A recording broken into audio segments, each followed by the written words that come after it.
Adventure 5. The Musgrave Ritual. An anomaly which often struck me in the character of my friend Sherlock Holmes was that although in his methods of thought he was the neatest and most methodical of mankind, and although also he affected a certain quiet primness of dress, he was none the less in his personal habits one of the most untidy men that ever drove a fellow lodger to distraction. Not that I am in the least conventional in that respect myself. The rough-and-tumble work in Afghanistan, coming on the top of a natural bohemianism of disposition, has made me rather more lax than befits a medical man. But with me there is a limit, and when I find a man who keeps his cigars in the coal scuttle, his tobacco in the toe end of a Persian slipper, and his unanswered correspondence transfixed by a jackknife into the very centre of his wooden mantelpiece, then I begin to give myself virtuous airs. I have always held, too, that pistol practice should be distinctly an open-air pastime, and when Holmes, in one of his queer humours, would sit in an armchair with his hair trigger and 100 Boxer cartridges, and proceed to adorn the opposite wall with a patriotic V.R. done in bullet pocks, I felt strongly that neither the atmosphere nor the appearance of our room was improved by it. Our chambers were always full of chemicals and of criminal relics which had a way of wandering into unlikely positions and of turning up in the butter dish or in even less desirable places. But his papers were my great crux. He had a horror of destroying documents, especially those which were connected with his past cases, and yet it was only once in every year or two that he would muster energy to docket and arrange them. For, as I have mentioned somewhere in these incoherent memoirs, the outbursts of passionate energy when he performed the remarkable feats with which his name is associated were followed by reactions of lethargy during which he would lie about with his violin and his books, hardly moving save from the sofa to the table. Thus, month after month, his papers accumulated, until every corner of the room was stacked with bundles of manuscript which were on no account to be burned, and which could not be put away save by their owner. One winter's night, as we sat together by the fire, I ventured to suggest to him that as he had finished pasting extracts into his commonplace book, he might employ the next 2 hours in making our room a little more habitable. He could not deny the justice of my request, so with a rather rueful face he went off to his bedroom, from which he returned presently, pulling a large tin box behind him. This he placed in the middle of the floor, and, squatting down upon a stool in front of it, he threw back the lid. I could see that it was already a third full of bundles of paper tied up with red tape into separate packages. "There are cases enough here, Watson," said he, looking at me with mischievous eyes. "I think that if you knew all that I had in this box, you would ask me to pull some out instead of putting others in." "These are the records of your early work, then?" I asked. "I have often wished that I had notes of those cases." "Yes, my boy. These were all done prematurely before my biographer had come to glorify me." He lifted bundle after bundle in a tender, caressing sort of way. "They are not all successes, Watson," said he, "but there are some pretty little problems among them. Here's the record of the Tarleton murders, and the case of Vanbury, the wine merchant, and the adventure of the old Russian woman, and the singular affair of the aluminium crutch, as well as a full account of Ricoletti of the club foot and his abominable wife. And here, now this really is something a little recherché." He dived his arm down to the bottom of the chest and brought up a small wooden box with a sliding lid, such as children's toys are kept in. From within he produced a crumpled piece of paper, an old-fashioned brass key, a peg of wood with a ball of string attached to it, and 3 rusty old discs of metal. "Well, my boy, what do you make of this lot?" he asked, smiling at my expression. "It is a curious collection." "Very curious, and the story that hangs around it will strike you as being more curious still." "These relics have a history, then?" "So much so that they are history." "What do you mean by that?" Sherlock Holmes picked them up one by one and laid them along the edge of the table. Then he reseated himself in his chair and looked them over with a gleam of satisfaction in his eyes. "These," said he, are all that I have left to remind me of the adventure of the Musgrave Ritual. I'd heard him mention the case more than once, though I had never been able to gather the details. "I should be so glad," said I, "if you'd give me an account of it." "And leave the litter as it is?" he cried mischievously. "Your tidiness won't bear much strain after all, Watson. But I should be glad that you should add this case to your annals, for there are points in it which make it quite unique in the criminal records of this, or, I believe, of any other country. A collection of my trifling achievements would certainly be incomplete which contained no account of this very singular business. You may remember how the affair of the Gloria Scott and my conversation with the unhappy man whose fate I told you of first turned my attention in the direction of the profession which had become my life's work. You see me now when my name has become known far and wide, and when I am generally recognised both by the public and by the official force as being a final court of appeal in doubtful cases.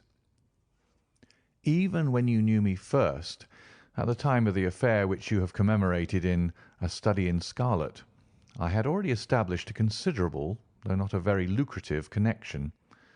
You can hardly realise, then, how difficult I found it at first, and how long I had to wait before I succeeded in making any headway. When I first came up to London, I had rooms in Montague Street, just round the corner from the British Museum, and there I waited, filling in my too abundant leisure time by studying all those branches of science which might make me more efficient. Now and again cases came in my way, principally through the introduction of old fellow students, for during my last years at the university there was a good deal of talk there about myself and my methods.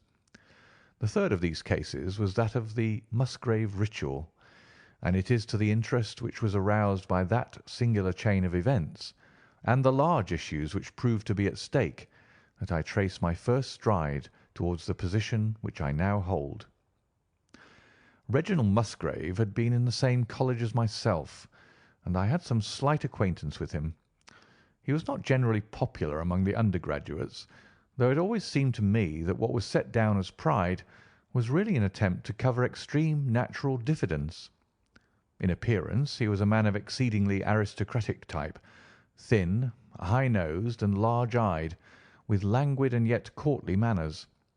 He was indeed a scion of one of the very oldest families in the kingdom, though his branch was a cadet one which had separated from the northern Musgraves some time in the 16th century, and had established itself in western Sussex, where the manor house of Hurlstone is perhaps the oldest inhabited building in the county. Something of his birthplace seemed to cling to the man, and I never looked at his pale, keen face or the poise of his head without associating him with grey archways and mullioned windows and all the venerable wreckage of a feudal keep. Once or twice we drifted into talk, and I can remember that more than once he expressed a keen interest in my methods of observation and inference. For 4 years I had seen nothing of him until one morning he walked into my room in Montague Street. He had changed little, was dressed like a young man of fashion. He was always a bit of a dandy, and preserved the same quiet, suave manner which had formerly distinguished him. "How has all gone with you, Musgrave?" I asked, after we had cordially shaken hands.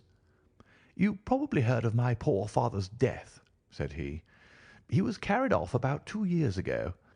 Since then I have, of course, had the Hurlstone estates to manage, and as I am member for my district as well, my life has been a busy one.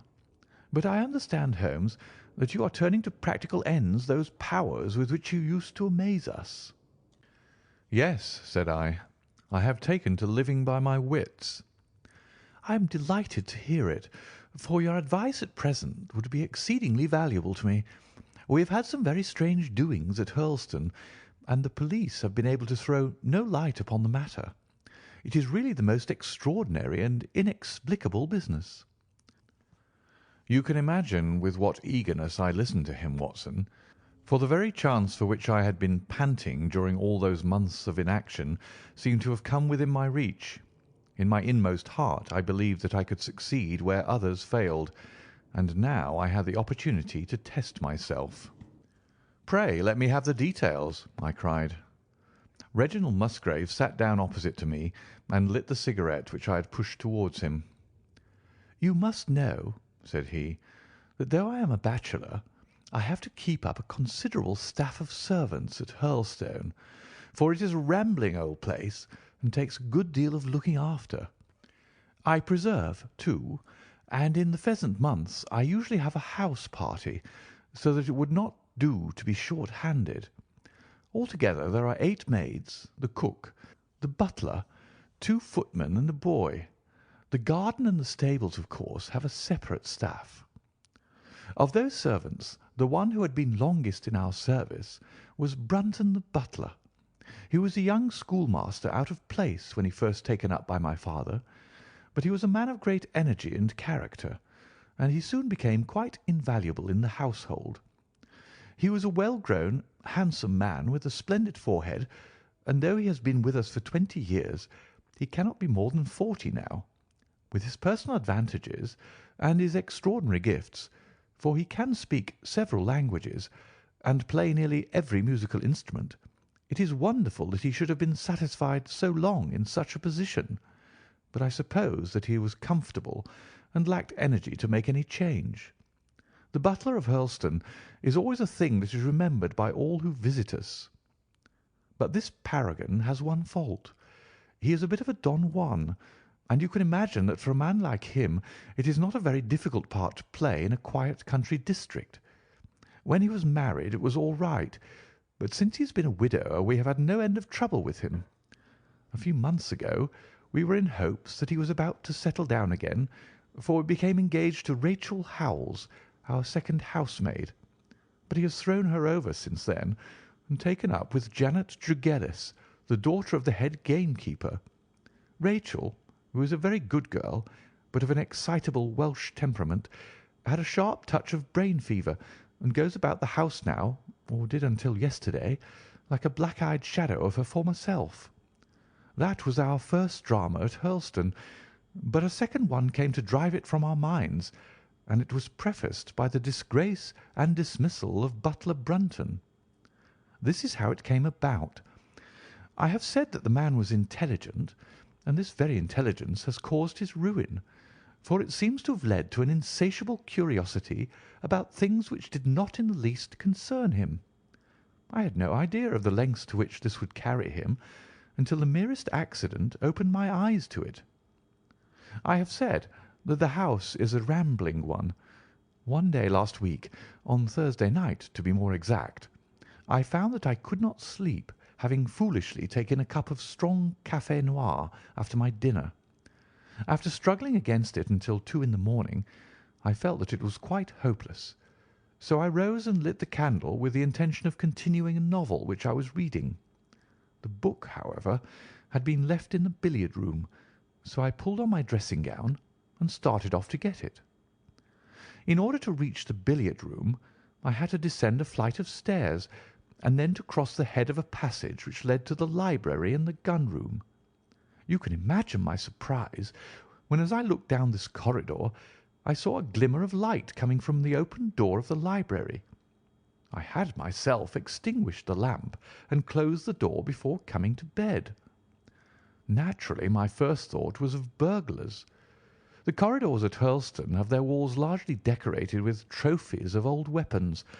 From one of these I picked a battle-axe, and then, leaving my candle behind me, I crept on tiptoe down the passage and peeped in at the open door. Brunton the butler was in the library. He was sitting, fully dressed, in an easy-chair with a slip of paper which looked like a map upon his knee, and his forehead sunk forward upon his hand in deep thought. I stood dumb with astonishment, watching him from the darkness. A small taper on the edge of the table shed a feeble light which sufficed to show me that he was fully dressed. Suddenly, as I looked, he rose from his chair, and walking over to a bureau at the side, he unlocked it and drew out one of the drawers. From this he took a paper, and returning to his seat, he flattened it out beside the taper on the edge of the table, and began to study it with minute attention. My indignation at this calm examination of our family documents overcame me so far that I took a step forward, and Brunton, looking up, saw me standing in the doorway. He sprang to his feet, his face turned livid with fear, and he thrust into his breast the chart-like paper which he had been originally studying. "So," said I, "this is how you repay the trust which we have reposed in you. You will leave my service to-morrow." He bowed with the look of a man who is utterly crushed, and slunk past me without a word. The taper was still on the table, and by its light I glanced to see what the paper was which Brunton had taken from the bureau.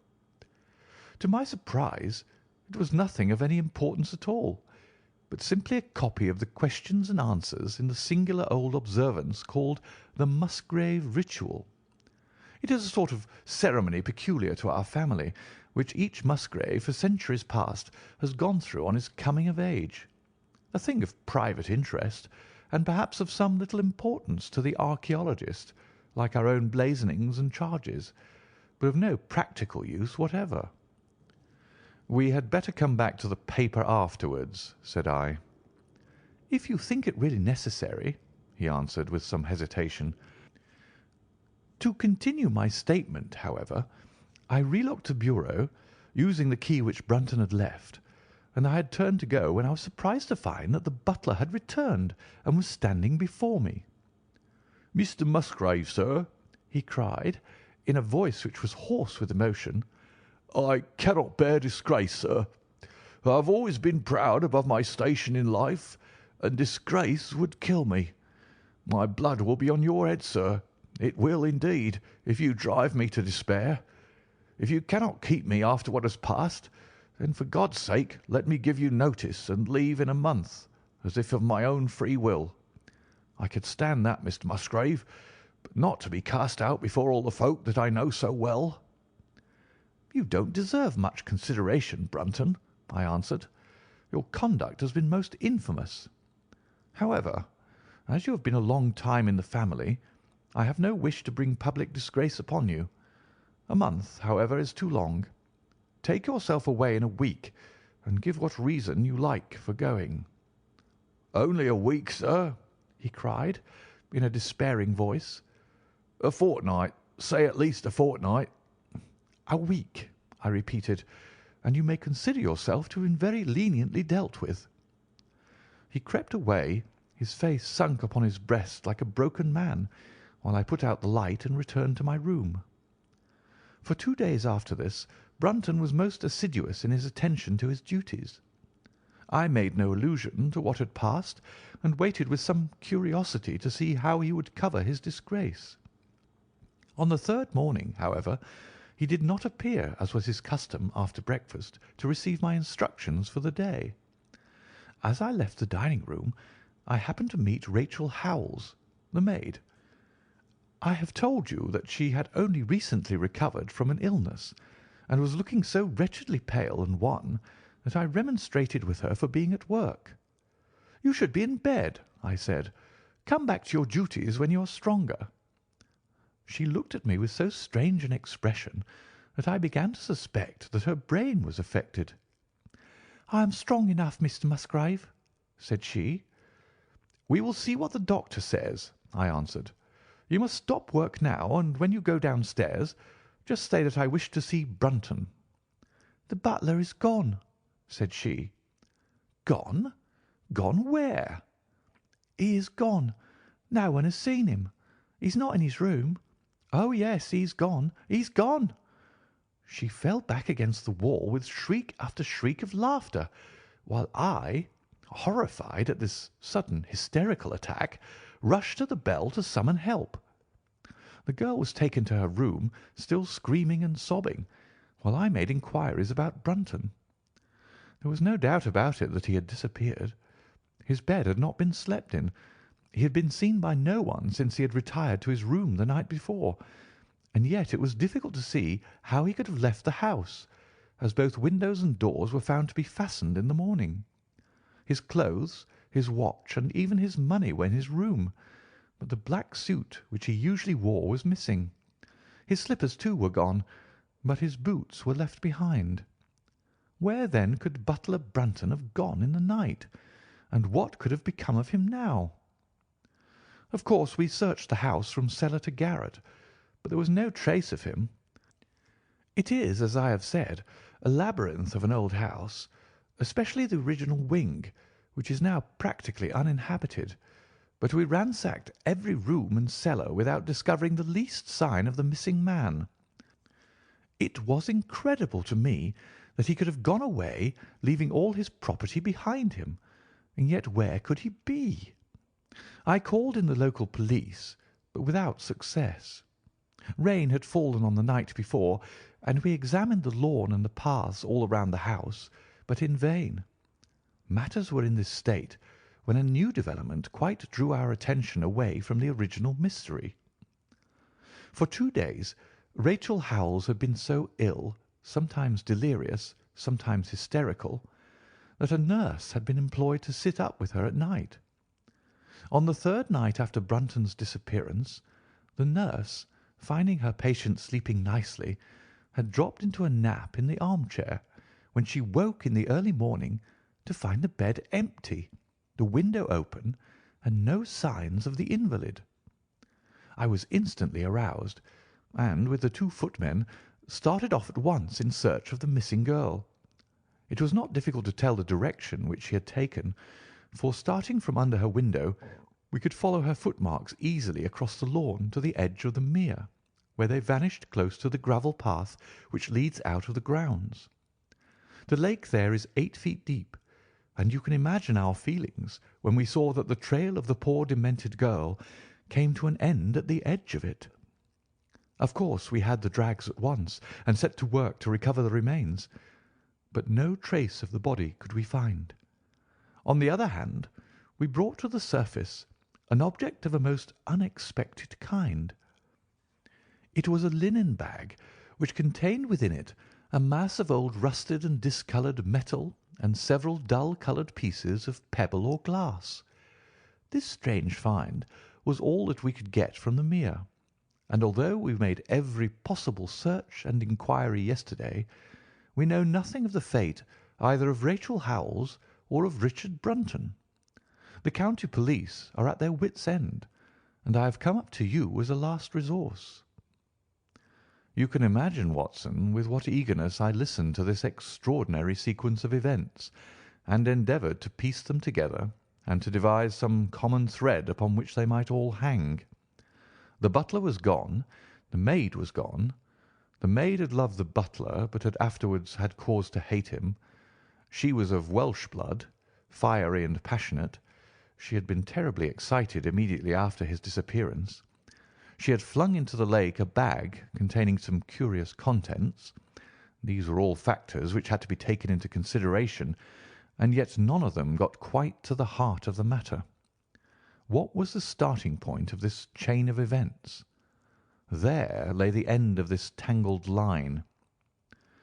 "I must see that paper, Musgrave," said I, "which this butler of yours thought it was worth his while to consult, even at the risk of the loss of his place." "It is rather an absurd business, this ritual of ours," he answered, "but it has at least the saving grace of antiquity to excuse it. I have a copy of the questions and answers here, if you care to run your eye over them." He handed me the very paper which I have here, Watson, and this is the strange catechism to which each Musgrave had to submit when he came to man's estate. I will read you the questions and answers as they stand. Whose was it? His who is gone. Who shall have it? He who will come. Where was the sun? Over the oak. Where was the shadow? Under the elm. How was it stepped? North by 10 and by 10, east by 5 and by 5, south by 2 and by 2, west by 1 and by 1, and so under. What shall we give for it? All that is ours. Why should we give it? For the sake of the trust. The original has no date, but is in the spelling of the middle of the 17th century, remarked Musgrave. I am afraid, however, that it can be of little help to you in solving this mystery. "At least," said I, "it gives us another mystery, and one which is even more interesting than the first. It may be that the solution of the one may prove to be the solution of the other. You will excuse me, Musgrave, if I say that your butler appears to me to have been a very clever man, and to have had a clearer insight than 10 generations of his masters." "I hardly follow you," said Musgrave. "The paper seems to me to be of no practical importance." "But to me it seems immensely practical, and I fancy that Brunton took the same view. He had probably seen it before that night on which you caught him." "It is very possible. We took no pains to hide it." "He simply wished, I should imagine, to refresh his memory upon that last occasion. He had, as I understand, some sort of map or chart which he was comparing with the manuscript, and which he thrust into his pocket when you appeared." "That is true. But what could he have to do with this old family custom of ours, and what does this rigmarole mean?" "I don't think that we should have much difficulty in determining that," said I. "With your permission we will take the first train down to Sussex and go a little more deeply into the matter upon the spot." The same afternoon saw us both at Hurlstone. Possibly you have seen pictures and read descriptions of the famous old building, so I will confine my account of it to saying that it is built in the shape of an L, the long arm being the more modern portion, and the shorter the ancient nucleus from which the other had developed. Over the low, heavily linteled door in the centre of this old part is chiselled the date 1607, but experts are agreed that the beams and stonework are really much older than this. The enormously thick walls and tiny windows of this part had in the last century driven the family into building the new wing, and the old one was used now as a storehouse and a cellar, when it was used at all. A splendid park with fine old timber surrounds the house, and the lake to which my client had referred lay close to the avenue about 200 yards from the building.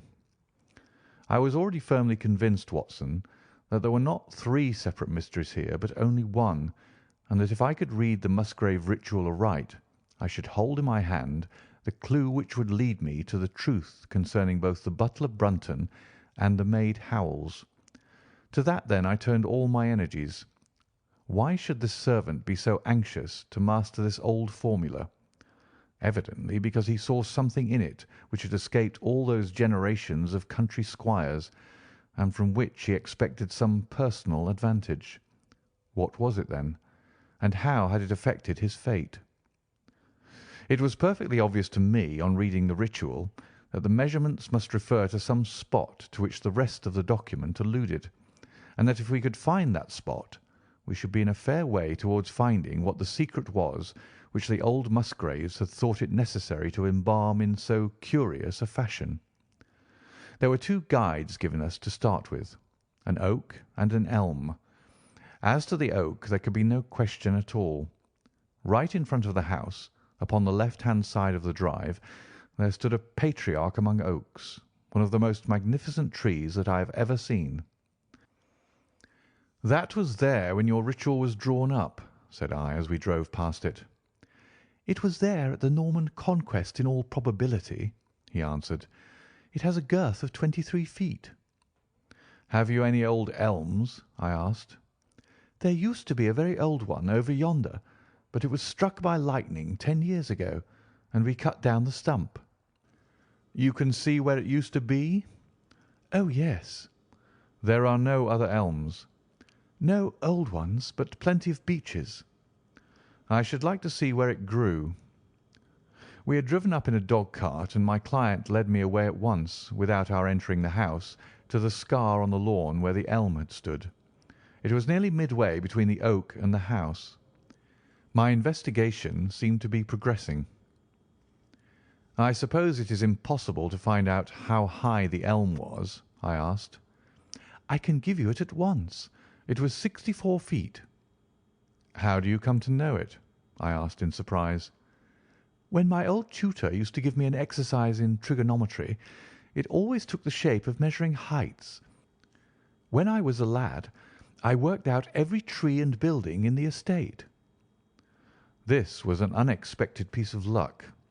my data were coming more quickly than I could have reasonably hoped. "Tell me," I asked, "did your butler ever ask you such a question?" Reginald Musgrave looked at me in astonishment. "Now that you call it to my mind," he answered, "Brunton did ask me about the height of the tree some months ago, in connection with some little argument with the groom." This was excellent news, Watson, for it showed me that I was on the right road. I looked up at the sun.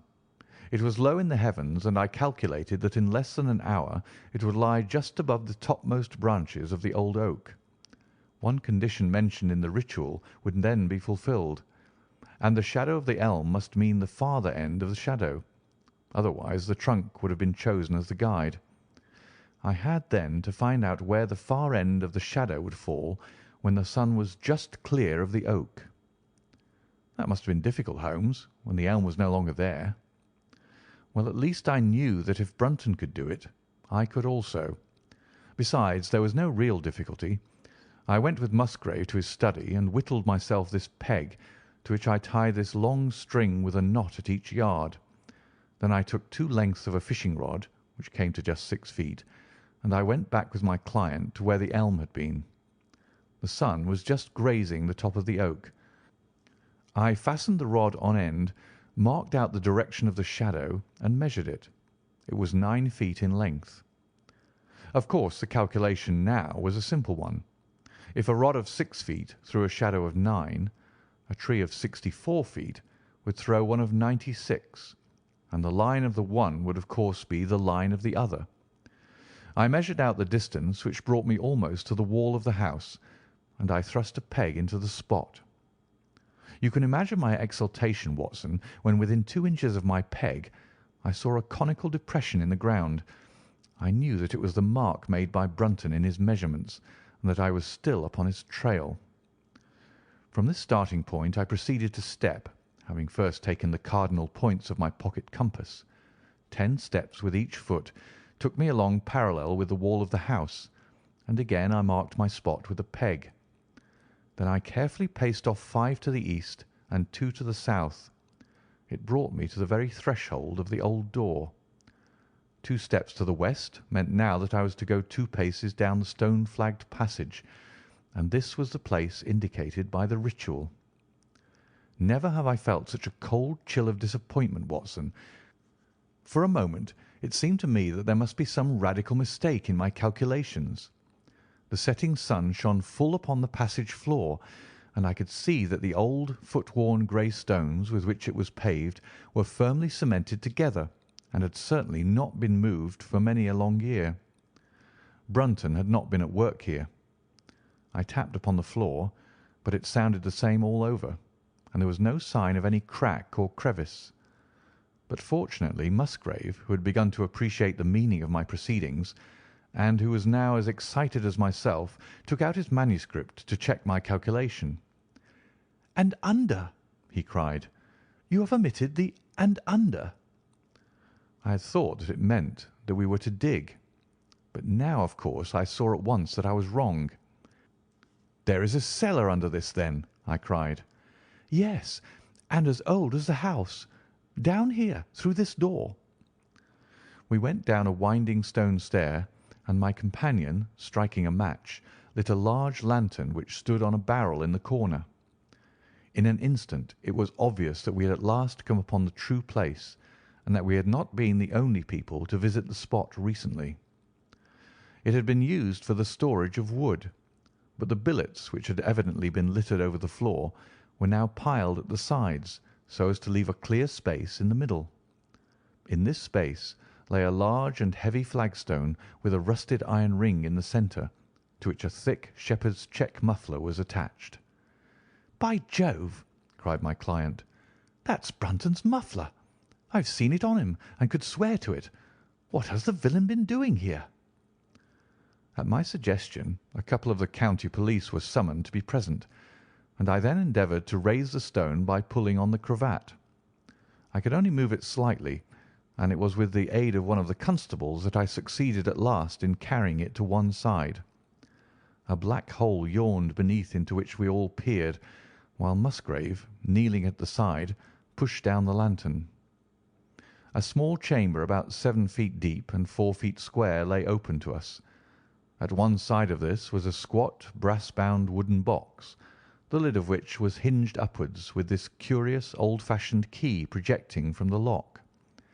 It was furred outside by a thick layer of dust, and damp and worms had eaten through the wood, so that a crop of livid fungi was growing on the inside of it.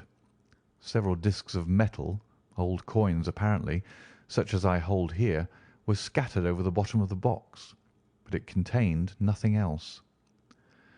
At the moment, however, we had no thought for the old chest, for our eyes were riveted upon that which crouched beside it.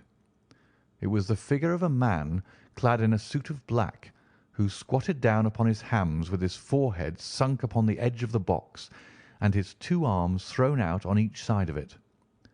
The attitude had drawn all the stagnant blood to the face, and no man could have recognized that distorted, liver-coloured countenance, but his height, his dress, and his hair were all sufficient to show my client, when we had drawn the body up, that it was indeed his missing butler. He had been dead some days, but there was no wound or bruise upon his person to show how he had met his dreadful end. When his body had been carried from the cellar, we found ourselves still confronted with a problem which was almost as formidable as that which we had started. I confess that so far, Watson, I had been disappointed in my investigation. I had reckoned upon solving the matter when once I had found the place referred to in the ritual. But now I was there, and was apparently as far as ever from knowing what it was which the family had concealed with such elaborate precautions. It is true that I had thrown a light upon the fate of Brunton, but now I had to ascertain how that fate had come upon him, and what part had been played in the matter by the woman who had disappeared. I sat down upon a keg in the corner and thought the whole matter carefully over. You know my methods in such cases, Watson. I put myself in the man's place, and, having first gauged his intelligence, I try to imagine how I should myself have proceeded under the same circumstances. In this case the matter was simplified by Brunton's intelligence being quite first-rate, so that it was unnecessary to make any allowance for the personal equation, as the astronomers have dubbed it. He knew that something valuable was concealed. He had spotted the place. He found that the stone which covered it was just too heavy for a man to move unaided. What would he do next? He could not get help from outside, even if he had someone whom he could trust, without the unbarring of doors and considerable risk of detection. It was better, if he could, to have his helpmate inside the house. But whom could he ask? This girl had been devoted to him. A man always finds it hard to realize that he may have finally lost a woman's love, however badly he may have treated her. He would try by a few attentions to make his peace with the girl Howells, and then would engage her as his accomplice. Together they would come at night to the cellar, and their united force would suffice to raise the stone. So far I could follow their actions as if I had actually seen them. But for 2 of them, and one a woman, it must have been heavy work, the raising of that stone. A burly Sussex policeman and I had found it no light job. What would they do to assist them? Probably what I should have done myself. I rose and examined carefully the different billets of wood which were scattered round the floor. Almost at once I came upon what I expected. One piece, about 3 feet in length, had a very marked indentation at one end, while several were flattened at the sides as if they had been compressed by some considerable weight. Evidently, as they had dragged the stone up, they had thrust the chunks of wood into the chink, until at last, when the opening was large enough to crawl through, they would hold it open by a billet placed lengthwise, which might very well become indented at the lower end, since the whole weight of the stone would press it down to the edge of this other slab. So far I was still on safe ground. And now how was I to proceed to reconstruct this midnight drama? Clearly only one could fit into the hole, and that one was Brunton. The girl must have waited above. Brunton then unlocked the box, handed up the contents, presumably, since they were not to be found, and then what happened? What smouldering fire of vengeance had suddenly sprung into flame in this passionate Celtic woman's soul when she saw the man who had wronged her perhaps far more than we suspected, in her power?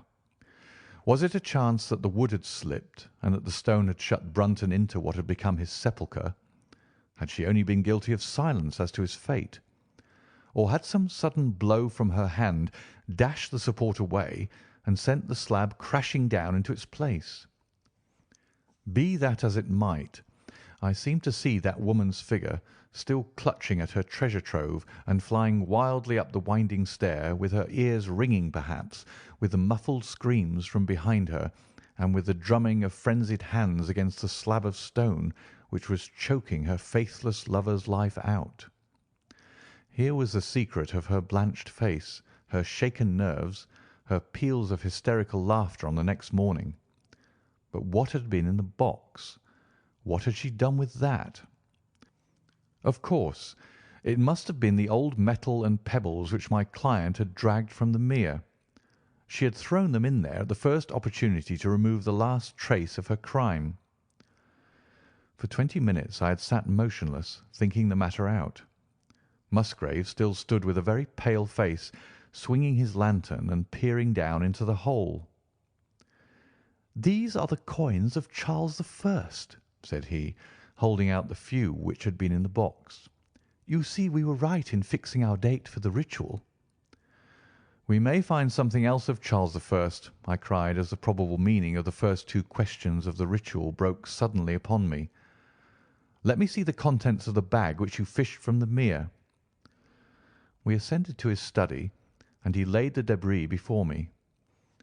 I could understand his regarding it as of small importance when I looked at it, for the metal was almost black and the stones lustreless and dull. I rubbed one of them on my sleeve, however, and it glowed afterwards like a spark in the dark hollow of my hand. The metalwork was in the form of a double ring, but it had been bent and twisted out of its original shape. "You must bear in mind," said I, "that the royal party made head in England even after the death of the king, and that when they at last fled they probably left many of their most precious possessions buried behind them, with the intention of returning for them in more peaceful times." "My ancestor, Sir Ralph Musgrave, was a prominent cavalier and the right-hand man of Charles II in his wanderings," said my friend. "Ah, indeed," I answered. "Well, now, I think that really should give us the last link that we wanted. I must congratulate you on coming into the possession, though in rather a tragic manner, of a relic which is of great intrinsic value, but of even greater importance as an historical curiosity." "What is it, then?" he gasped in astonishment. "It is nothing less than the ancient crown of the kings of England." "The crown?" "Precisely. Consider what the ritual says. How does it run? Whose was it? His who is gone. That was after the execution of Charles. Then, who shall have it? He who will come. That was Charles II, whose advent was already foreseen. There can, I think, be no doubt that this battered and shapeless diadem once encircled the brows of the royal Stuarts." "And how came it in the pond?" "Ah, that is a question that will take some time to answer." And with that I sketched out to him the whole long chain of surmise and of proof which I had constructed. The twilight had closed in, and the moon was shining brightly in the sky before my narrative was finished. "And how was it, then, that Charles did not get his crown when he returned?" asked Musgrave, pushing back the relic into its linen bag. "Ah, there you lay your finger upon the one point which we shall probably never be able to clear up. It is likely that the Musgrave who held the secret died in the interval, and by some oversight left this guide to his descendant without explaining the meaning of it. From that day to this it has been handed down from father to son, until at last it came within reach of a man who tore its secret out of it and lost his life in the venture. And that's the story of the Musgrave Ritual, Watson. They have the crown down at Hurlstone, though they had some legal bother and a considerable sum to pay before they were allowed to retain it. I am sure that if you mentioned my name they would be happy to show it to you. Of the woman nothing was ever heard, and the probability is that she got away out of England and carried herself and the memory of her crime to some land beyond the seas. End of the Musgrave Ritual.